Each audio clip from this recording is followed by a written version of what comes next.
It's time to pick up your harp and adopt your best Scottish accent, because today we're delving into the world of the Bards Tale IV Barrows Deep. Kickstarted by inExile Entertainment back in 2015, the fan-financed game is almost upon us. It escapes the development dungeon on PC on September the 18th. It's been 33 years since adventurers first stepped into the world of Skara Brae. These games are as old as I am, and so it makes sense that much has changed. Question is, have inExile managed to balance fan service and the demands of the modern RPG? Let's find out. It's clear that the team at inExile are targeting the nostalgia glands and gunning for them hard. Before you've even started the game proper, you see a brief story intro which brings the original box art to life using actors. Apparently all kinds of visual perspective tricks were needed to get everyone in the right proportions. And that's dedication. It's certainly uncanny and gets me thinking about other box art I want to see performed by real-life humans.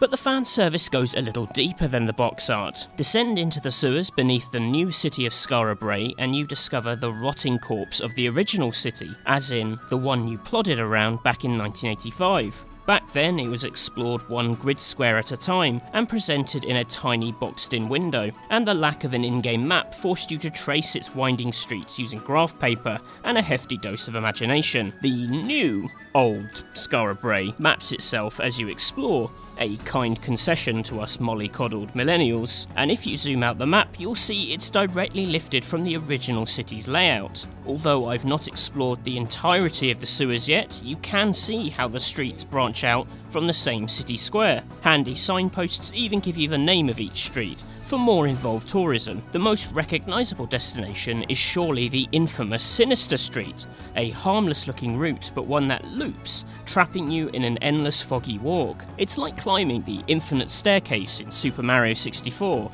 only you don't get as out of breath. Apparently there is a trick to getting to the end of Sinister Street this time, although I've not cracked it.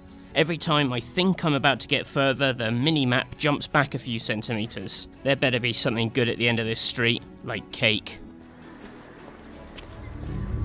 The riddle of Sinister Street is par for the course in a game that is as much about head-scratching as head-bashing. Barrows Deep is littered with puzzles and hints of mystery. Some are straight out of Professor Layton, like these mechanical door locks where you slide around grinding gears to activate heavy gates. Difference is, Professor Layton didn't carry a battle axe. Then there are hints of secrets in the environment, strange icons drawn in chalk, or runes that suggest something is just out of reach. Then there are more literal riddles, such as altars or door locks that won't activate until you've fed them a mystery item described in the style of a crossword clue. There's something quite nerdy about deciphering clues in order to feed carrots to glowing obelisks, but at the same time it feels very close to the spirit of Dungeons & Dragons that this genre spawned from in the first place. A fantasy world shouldn't give up its secrets too easily, and the more I dug into this side of the Bard's Tale, the more I realised how few RPGs do go to much effort to create a sense of mischievous mystery. I know it's asking a lot to ask designers to fill their worlds with handcrafted enigmas, but as proven here, it's much more fun than collecting another key for another chest.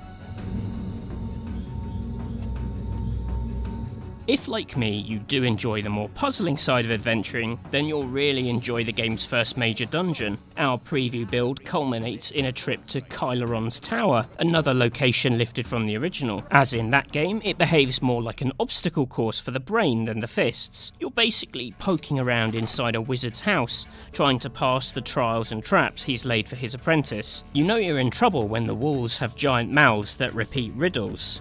Hell, you know you're in trouble when the walls just have giant mouths. There are traps with cryptic descriptions to help disarm them. There are giant blocks that need to be heaved onto pressure pads. There are even games of runic Sudoku that your nan would probably enjoy. None of these individual challenges is going to qualify you for Mensa, though some of the block pushing puzzles have solutions that reminded me of good Zelda dungeon challenges. But the fact that you're doing room after room of thinking rather than fighting gives the environment a feel all of its own.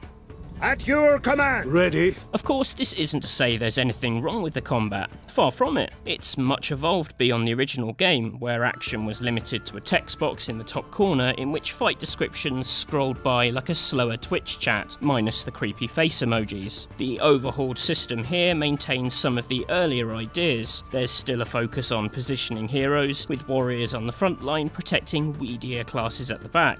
Fights now unfold on a 4x4 grid, with the attack patterns of different moves forcing you to carefully place your heroes where they can A. do the most damage, and B. avoid whatever pain comes in return. The party's turn is governed by a shared pool of opportunity points. You can use these to give everyone an action, or pump them into one warrior so they can repeatedly bludgeon someone to death. This freedom to use any move in any order gives you a huge amount of flexibility. You might use a mage's levitation to lift an enemy, and drop him direct in the path of a warrior's axe chop, or use one character's mentalism powers to shatter an enemy's charging attack before it has time to do harm. It's hugely satisfying setting up a sequence of moves that shunts enemies into the path of damage and leaves your party perfectly out of harm's way at the end. In a roundabout way, it feels closer to the tactical to and fro of Into the Breach than the plodding exchange of blows that we usually get in dungeon crawlers.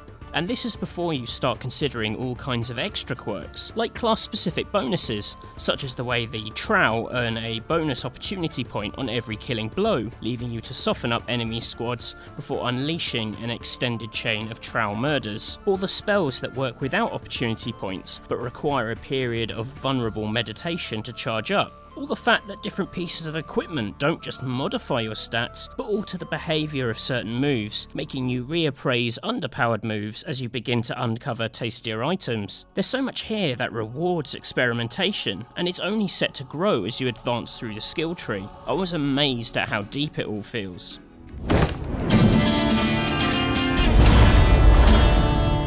Talking of unique combat approaches, I have to talk about the bards themselves. They're one of the more rewarding classes in the game. Not really a surprise, as it's right there in the title. The bard class is handy with a sword or other pointy implements, but also has a head full of songs that can do everything from healing allies to shrinking enemies. Of course, before they can play these tunes, they need to raise the required spell points by chugging down cups of booze, because as everyone knows, drunkenness makes great performers of us all. Whether or not the audience agree is another matter.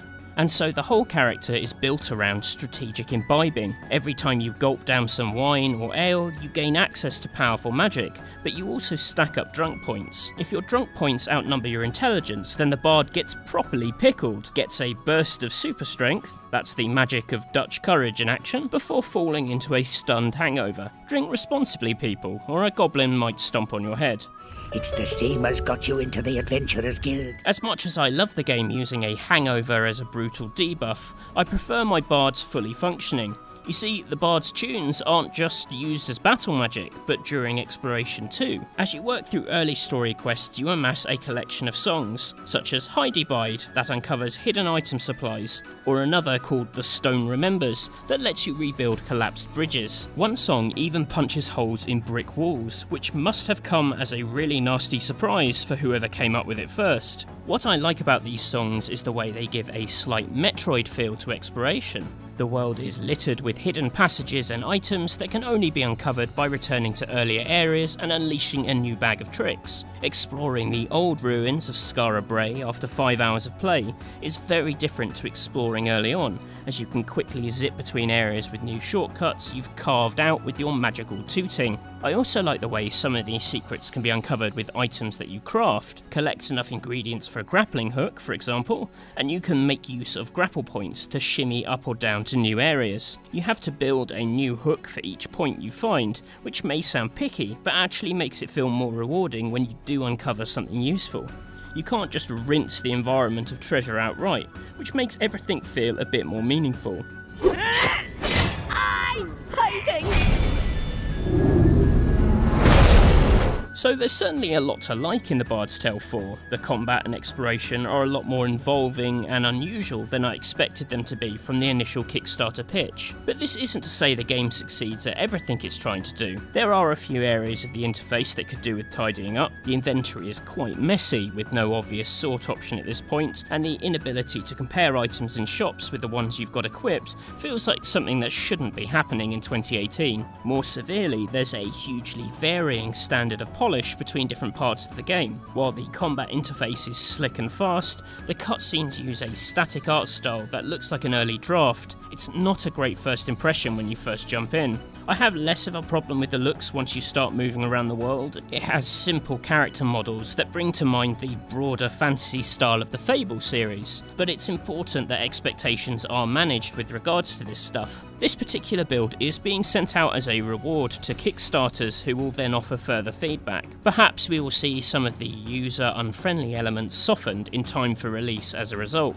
That said, it is a game that goes out of its way to emphasise the brains behind the looks, and I'm pleasantly surprised by how quickly I was sucked into the world. The opening 6 hours paint a picture of an unashamedly geeky adventure game, but one with a sincere sense of mystery. I'm interested to see if it can sustain that handcrafted feel for the duration of the full campaign, but I guess we'll find out on the 18th of September. If you'd like to see more of Bards Tale 4 on the channel, do let me know in the comments, and please do consider subscribing to Rock Paper Shotgun. We cover everything PC gaming related, and would love to see you around these parts again. We'll hopefully see you soon. Goodbye for now.